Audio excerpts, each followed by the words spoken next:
You're watching Toronto Sports Rush on the Bet Rivers Network.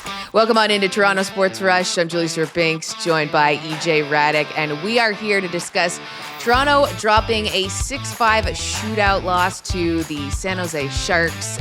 We were just talking about this before recording. It was a very exciting game as the Leafs were able to come back. They were down 5-3 in the third period. John Tavares scores with 59 seconds left, and then William Nylander ties it up with 45 seconds left, but they lose in the shootout. They get a point, but EJ, what's your biggest takeaway from this one against the Sharks? Oh, man, Julia, there's a lot of takeaways. Just on in the bigger picture, you played two games with the Sharks. They both ended the same way with shootout losses, right? So those are 2 points that you would figure they would get. And so at the end of the year, when we're sitting here and it's a point separating teams, you know, we could look back on those and say, if you're the Toronto Maple Leafs, like, boy, that's where we lost a great opportunity. On the other side of that, like, they should have lost this game last night. They didn't play particularly well. They turned pucks over all over the ice. They didn't look like they had a whole lot of respect for the San Jose Sharks for most of the game. But they found a way to get it to overtime. And, you know, with the net empty, they scored a pair of goals. As you mentioned, Tavares on the deflection with about a minute left. And then on a wild scramble, you know, Nylander scores the second of the game, and just a great play. They set up Matthews for a one-timer, and Georgiev just made a hell of a stop to keep that puck out.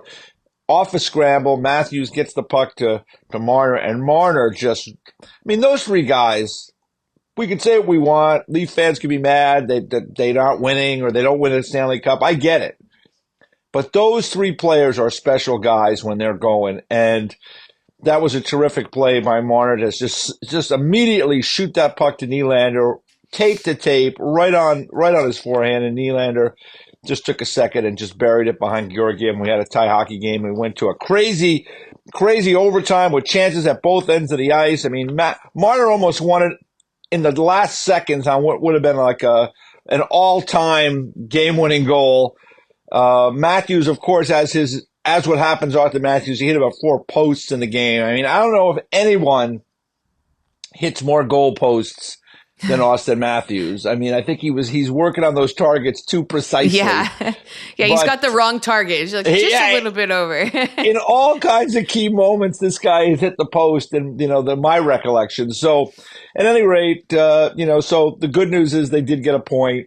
The shootout was the shootout. Will Smith and Macklin Celebrini, woo!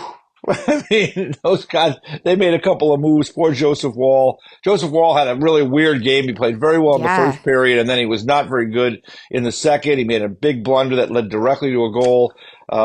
So it was kind of an up and down night. But in the end, they did get that point, and Julie, we move forward as they down the stretch they come, right? The Leafs are, with that point, they're in first place. If they had not gotten that game to overtime, they'd be sitting in third place today. So the point was important. We'll see how the Florida Panthers do against Utah tonight. And, you know, here we come. The Florida Panthers now have a game in hand, and that'll be played tonight. Okay, so before we go forward, I want to go backward. And one of the things that you mentioned about Austin Matthews and Mitch Marner, and that they did have opportunities. There were close chances. Yeah. But overall, that top line, and especially when you look at Matthews and Marner, it feels as though something just maybe is potentially limiting them. Why do you think that they have maybe struggled in the last little bit? What is it? They're quality players, but they just can't seem to figure it out. Well, I'm not. I mean, the circle is, everybody's got the circle on their number, right? I mean, before games, 34, 16, you know, Nylander, 88. They're paying attention to those guys all the time. I mean, Matthews has played much better since January 1st. You know, they found ways to get points. You know, I just think it's a hard league, and those guys, you know, are expected to produce every night. And you look at them. I mean, Marner is 6th in the league in scoring. Nylander is 2nd in goals. Matthews, since January 1st, has been among the league leaders. I mean, and he's been, you know, earlier in the year dealing with things. He missed time. John Tavares has been really good as well. Don't want to overlook him. They got Tanev back in the lineup after missing a stretch of games. He's been back for the last several now. So, you know, I just think it's a hard league, Julie, and these guys are, you know, like I said, Nylander's second in goals in the league. I know, right? but I'm not talking Nylander. Nylander's in fuego. So is JT. But just that top line. Marner's sixth in this. In the league in scoring. I just think it's a game-to-game thing right now. We dig in on everything so much. They provided offense last night. Those guys were involved in getting goals and getting points in the game. I just think they didn't defend very well in the game. The goaltender was up and down. And maybe it was just a trip west. I don't know what it is. It looked to me like they didn't have a ton of respect for the San Jose Sharks last night early in the game, because the Sharks came out and played really hard in the game. And I always find it funny when you have a matchup, right? It's like one of the top teams and one of the bottom teams. Like, the good teams seem like they get annoyed when bad teams play hard.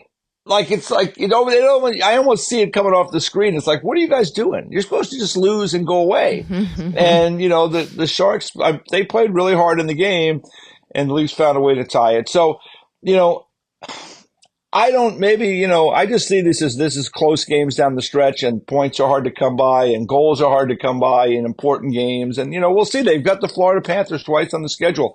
Let's talk about where those guys are after those two games, because that's where they're going to need, to really find a way to produce and to have good games. And I didn't think necessarily they played all that well in the last meeting against the Florida Panthers. They're going to have to find a way to be better when they play them. They've got 2 games with them still. Right. Those will be incredible measuring sticks to see just exactly who they are, what their identity is, where they are in terms of, if things are actually going well or if we're blowing things up right now. And I want to go back to the start of the game, because the fact is the Leafs got the point. They made it interesting. They kind of woke up. But why did they fall behind again early? Yeah, I just thought just a little too arrogant, trying to make too many cute plays, trying to, not respecting your opponent enough.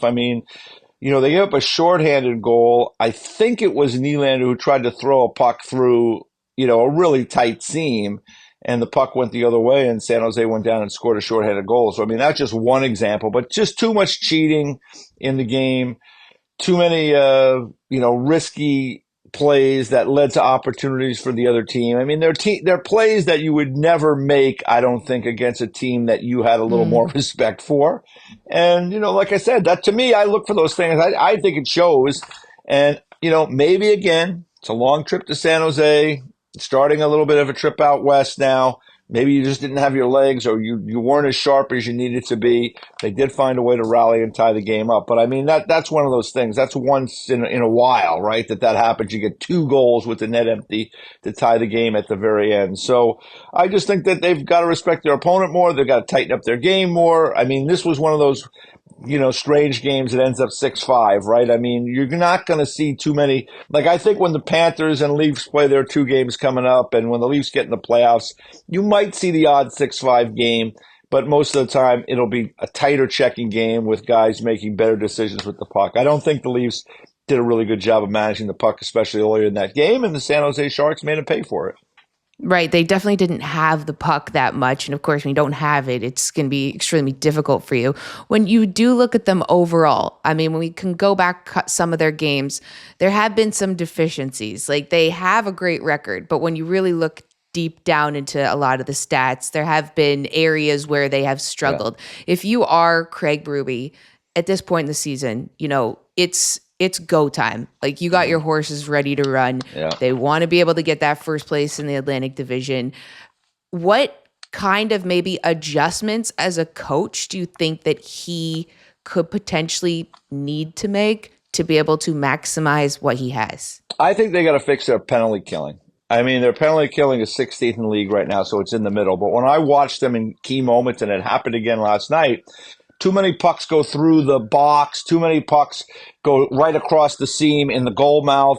Toffoli put one home last night. I saw it in the game against the Panthers, where Bennett had 2 plays right at the net. To me, the penalty killing isn't going to be good enough, and it's not going to be good enough to beat good teams in the playoffs. So that's an area they have to improve over these final 10 games, in my view. I just think they've got to tighten it up. They've got to try to obviously not have that long stretches of time defending in their end if they can avoid it. Win faceoffs, get the puck out, make it harder for teams to enter. But when the puck is in the zone, they've got to shut down those plays through the seam and in front of their net. They just don't do a good enough job of it for me. And I thought the Sharks made it look very, very easy last night, scoring on that power play. I think they scored 2 power play goals in the game. So for me, that's one of the biggest things. That's where games will be won and lost for the Toronto Maple Leafs. If they cannot do better killing penalties, they've got to be able to shut things down. I mean, remember when the Edmonton Oilers made their run to the Cup final last year? Like, their penalty killing got better and better and better to the point where I think in the finals they might have been a plus. I think they scored a couple of shorthanded goals and didn't allow anything. So that's where I think the Leafs, if you ask me for one particular thing, the Leafs penalty killing has to be better down the stretch and in the playoffs. And if it isn't, they're likely not going to win. Right. Great point. They've given up 3 or more goals in 14 of their last 21 games, which is not a stat you want to see from a team that's looking to go far into the playoffs. And when you mention the penalty killing, you got to look at the fact that they're taking some undisciplined penalties. Yeah. How do you limit that?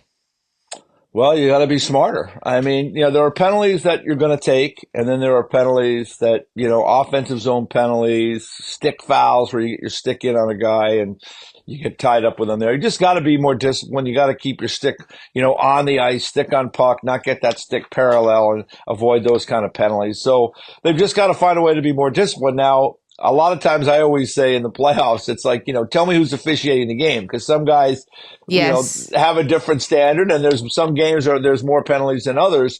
But the bottom line is you have to control what you can control, right? Some referees are going to call more penalties than others, but you have to try to be more disciplined and not take offensive zone penalties and not take ticky-tack stick penalties. We know that if you get that stick parallel on a player, some referees are going to call that every single time, and it may not look like much, but it's going to be a penalty. You've got to know that, and you got to stay away from those things.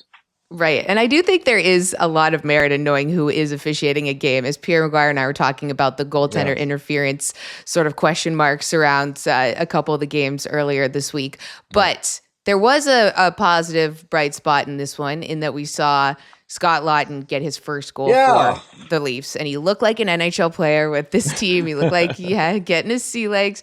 When you have a guy like that starting to maybe start scoring, start figuring out where his I guess where he falls in this team and where he's most effective, what would change for this team if he continues to be a consistent offensive threat? Well, I think he just needs to find his place in the room with the players, right? Because I think they brought him in as kind of a depth center, right? As a guy that can maybe help you kill penalties, provide energy. I mean, that goal that he scored last night was a really important goal in the game. It kind of got the Leafs back, like in a seesaw kind of game that went back and forth. But I just think he brings a lot of experience. John Tortorella, his former coach in Florida, talked about how he was kind of really a leader in Philadelphia. When he walked into the room, I mean, he took charge. And, you go to Toronto, you're the new kid on the block. I mean, you're not doing that. So I think, though, as each day goes by and he's around his teammates more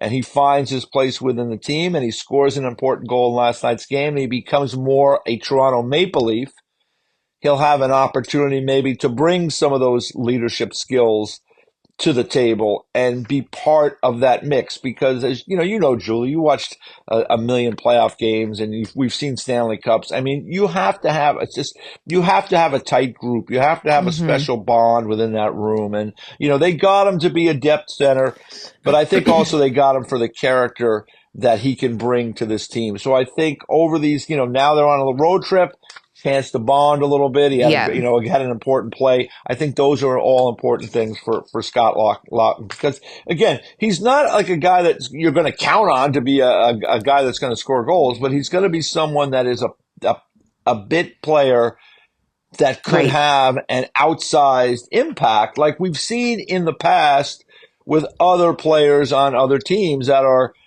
role players that can provide really important moments for their team. So I think he needs this time with this group, and that was a big moment last night, because you saw, I think his new teammates were certainly, excited by him scoring and trying to, rally him and make him part of the group. Right. You make such a great point because we look back to last year's playoffs, the Stanley Cup, with Florida Panthers and some of the videos that came out from their locker room and just seeing how galvanized they were together. They were loose. They were having fun. Paul Maurice, of course, is such a great motivator and inspiration just to all of us when we would listen to him speak. And you got the vibe that, when a team is so their DNA is so locked in, like it takes it to another level. It's obviously, it's the sum of your parts. Like that's really kind of what it comes down to. So when Scott Laughton is able to, and this, as you mentioned, a trip that's a great bonding trip. Other side of the country, not as many eyeballs necessarily from like the Leafs market in terms of criticizing every single move or anything like that. And he's joining a powerhouse team that has so much pressure on them. Like I can't even imagine joining a team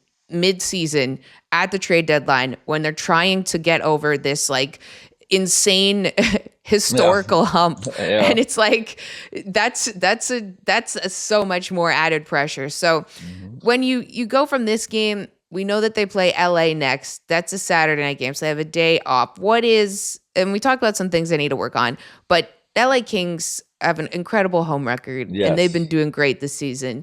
So you're Craig Berube. What's going on the whiteboard for the guys? Well, you're going to have to tighten it up, right, against the LA Kings because you're right, Julie. They have had a great home record this year. They don't give you much at home. They can play with some speed. They're good down the middle of their lineup. I remember when these two teams played very, very early in the year, and the Kings started the season on a long road trip. I think they started the season on a 6 or 7 game road trip. And, that game, the Toronto Maple Leafs were able to win the game, but it just seems like such a long time ago now in terms of where we are in this season. But it'll be a real challenge. It'll be a playoff type game. I mean, I would imagine if the Kings play the way they have played at home, the Leafs are going to have to be smarter with the way they make plays. If they play like they did against San Jose, they're going to give the LA Kings a number of good opportunities, and there's not going to be any 6-5 game. There's not going to be any comeback in the game. The LA Kings are going to shut it down and win the game. So they're going to have to be more disciplined. They got their legs under them now being out west. They get a day off today, as you mentioned. Then they got LA on Saturday and Anaheim on Sunday, and then they come back and get ready to play the Florida Panthers next week. So these are important games, important points. And I said earlier, we'll see how Florida does with Utah tonight. Utah lost 8-0 to Tampa last night, so they're probably a little stung today. So we'll see what happens in that one.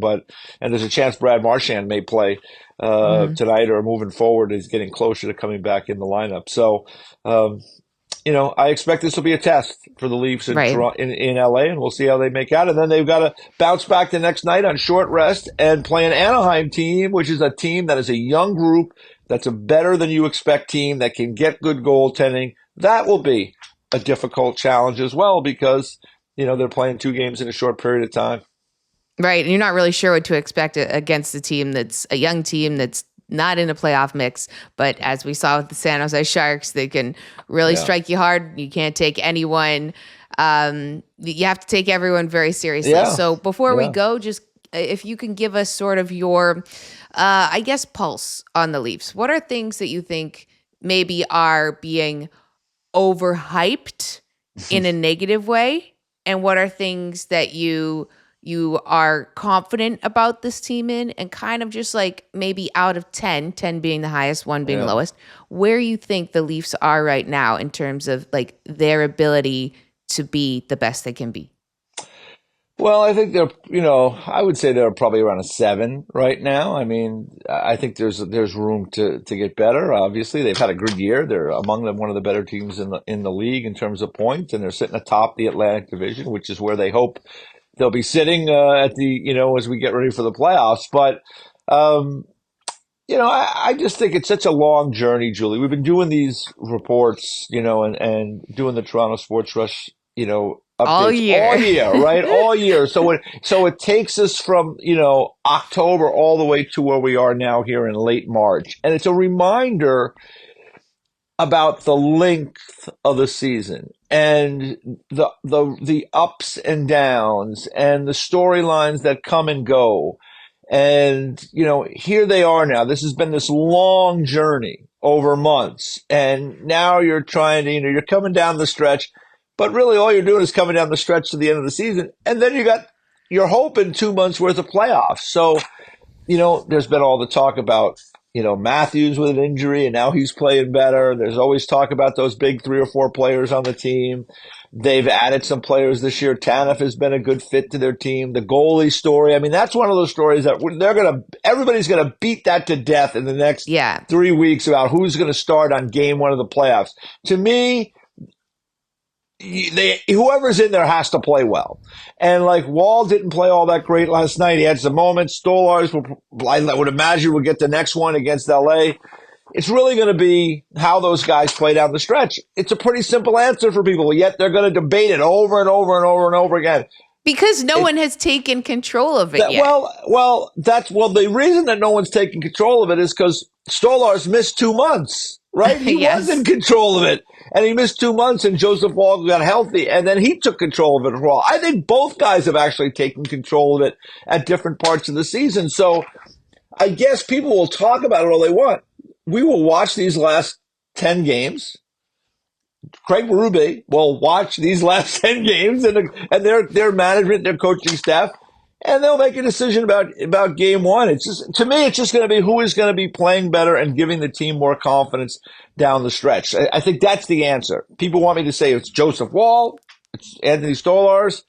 Oh, anything could happen in these 10 games. I think that there's no definitive answer right now. I think it'll depend on who is playing well down the stretch here and who the coaching staff feels most confidence with. And I would add to that, Julie, I would imagine that if you gave him the truth serum, Craig Berube, he probably is leaning one way, but he's not going to say that right now because it could change. And one guy could play way better than the next down the stretch. But I think in his heart, there's probably one path he sees, and I'm not sure which one that is. So we'll see over these next 10 games. But, I think that'll be a story that we just talk about every single day until it happens. And then once it happens, if the guy plays well and wins, he'll start the next game. If he doesn't play well and loses, he'll probably watch the next game. That's just the way I think it'll end up with this group of players and these 2 goalies. Right. We will really know who the goalie is in that game 1 when officially they come out on the ice for warm-ups, really. Yeah. Not even more. I wouldn't even guess more after morning skate coming off first, because you just never know with, how the cards are played with a lot of these different coaches and whatnot. But the voice of reason, EJ Hradek, Leafs Nation, no need to get all worried after a 6-5 shootout loss against a team that you were down against. But obviously the pressure is on to be able to get some more points on this West Coast road trip. EJ, thank you so much for joining us here on Toronto Sports Rush, and we'll see all of you guys next time. Thanks for watching Toronto Sports Rush on the Bet Rivers Network.